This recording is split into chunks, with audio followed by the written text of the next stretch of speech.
Hi everyone, today we are going to do a half double crochet. So usually I use a 5 mm hook but I figured out कि 8 mm का hook मेरे thick yarn के साथ ज़्यादा अच्छे से जाता है. So I'm going to use this. आप कोई सा भी यूज़ कर सकते हो. And the same thick yarn. तो हम start करते हैं by making a loop and a chain. For making a loop, we do 2 loops, then insert the second loop into the first one and pull it through. So I'm going to make total of 9 chains. आप भी कम chains बनाना ताकि आप रोज़ बना के practice कर पाओ. So I have made total 9 chains. Now we have to start the half double crochet. इसके लिए भी हमें पहली chain को ignore मारना है, इसको छोड़ देना है और work करना है into the second chain. तो इसके लिए सबसे पहले हमें ऐसे डालना नहीं है. We have to yarn over first. So left से राइट जाते हुए yarn over करना है और फिर सेकेंड चेन में इंसर्ट करना है.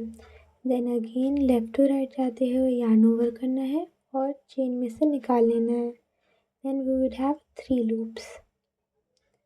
द नेक्स्ट स्टेप इज़ कि हमें लेफ्ट से राइट जाते हुए yarn over करना है और तीनों ही लूप्स में से पुल थ्रू करना है. 1 लूप में से, 2 लूप में से and the last loop. This is the first stage of the half double crochet. Again yarn over करना है. आप बीच बीच में से yarn खोलते रहना क्या कि आपकी यूनिफॉर्मिटी बनी रहे. yarn over करने के बाद चेन में इंसर्ट करना है. Then again yarn over and pull through. आपके पास 3 लूप्स होंगे on the hook.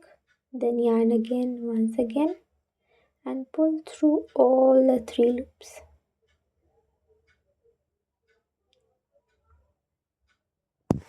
Yarn over, go into the chain, yarn over once again and pull through.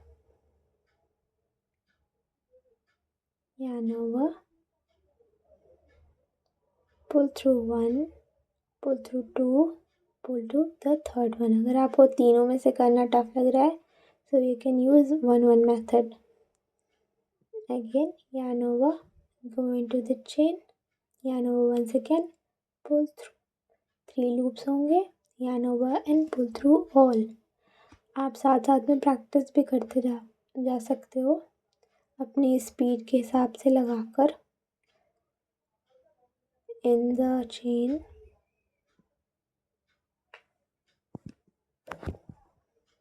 Half double crochet double crochet से थोड़ा छोटा होता है. Half double crochet is usually a little longer. Next episode में हम सीखेंगे how to do a double crochet. अगर आपको समझने में प्रॉब्लम हो रही है तो आप स्पीड को और स्लो पे भी लगा के एकदम ध्यान से देख सकते हो कहाँ से लूप जा रहा है और कैसे पुल थ्रू हो रहा है. Again left to right in the chain, yarn over करके निकालना है. 3 लूप्स हमारे लिए लूप पे होंगे. yarn over करके तीनों ही लूप्स में से निकाल लेना है. Again yarn over into the last chain, yarn over. फिर हमारे पास 3 लूप्स आ जाएंगे. yarn over and pull through all the loops. तो ये हमारी रो 1 ऑफ हाफ डबल क्रोशे बन के रेडी हो गई है. अब इसके बाद हम रोज़ बनाना सीखते हैं. सो इसके लिए हमें ऐसे अपने वर्क को टर्न करना है.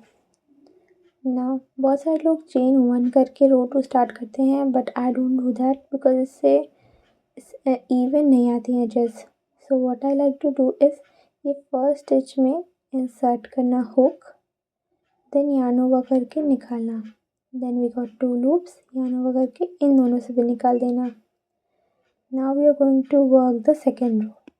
इसके लिए हमें फिर से yarn over करना है. इनटू द सेकेंड स्टिच हमें जाना है. अब हमारे पास चेन की जगह स्टिचेस आ गई हैं. yarn over करके इस स्टिच में से निकाल लेना है एंड सिमिलरली yarn over करके तीनों ही लूप्स में से पुल कर लेना है. Again yarn over. ये ऐसे आपको वी बना हुआ दिख रहा होगा. हमें इसके नीचे से दोनों ही लूप स्टिच जैसा एक दिख रहा होगा उसमें से निकालना है और हमारे 3 लूप्स फिर आ गए. yarn over करके तीनों में से निकाल लेना. Now I am going to make 3 to 4 rows and show you after that. Left से right into the stitch, yarn over करके निकालना है, yarn over करके तीनों ही loops में से pull कर लेना है। I have made total 4 rows and you can see कितना अच्छे stitches दिख रहे हैं। Keep on practicing it। Next class में हम देखेंगे double crochet। So thank you for watching। Happy crocheting। Subscribe to my channel। Bye।